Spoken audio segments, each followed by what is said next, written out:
नमस्कार। इन खबर में आपका स्वागत है। अक्सर अपने बयानों और कामों को लेकर के चर्चे में रहने वाले सिया सेंट्रल वक्फ बोर्ड के पूर्व चेयरमैन वसीम रिजवी ने सनातन धर्म स्वीकार कर लिया है और अब वो हिंदू बन गए हैं। इसको लेकर के खासी चर्चा हो रही है। जब उनसे पूछा गया कि आखिरकार आपने क्यों ऐसा किया, तो उनका कहना है कि हर जुम्मे की नमाज के बाद उनके ऊपर इनाम बढ़ा दिया जाता है और उनका बाइकआउट कर दिया गया था, हिंदू मुस्लिम धर्म से निकाल दिया गया था, कह दिया गया था कि किसी कब्रिस्तान में इनको दफन नहीं किया जाएगा। फिर उन्होंने वसीयत कर दिया था कि वो किसी कब्रिस्तान में दफन भी नहीं होना चाहते हैं। उनका जो है अंतिम संस्कार उनके मरने के बाद हिंदू रीति रिवाज से किया जाए, उनको जलाया जाए।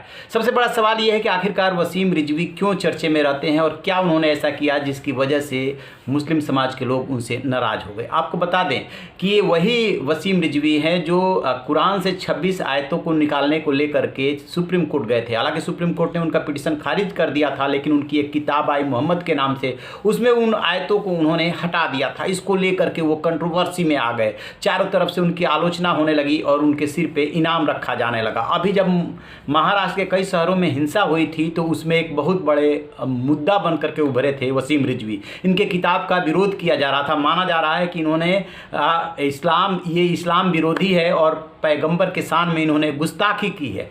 उसके बाद से इनको लेकर के तरह तरह की बातें होती रही, लेकिन अब वो गाजियाबाद के डासना में यति नरसिंहानंद सरस्वती है, वो भी चर्चे में रहते हैं। वो इस्लाम और मुस्लिमों के खिलाफ अक्सर जो है अपने बयानों को लेकर चर्चे में रहते हैं। उन्होंने ही इन्हें हिंदू बनाया है और सनातन धर्म में शामिल किया है। तो इस तरीके से वसीम रिजवी को लेकर के एक बार फिर से कंट्रोवर्सी बढ़ गई है। ये बेखबर देखते रहिए इन खबर। Thank you.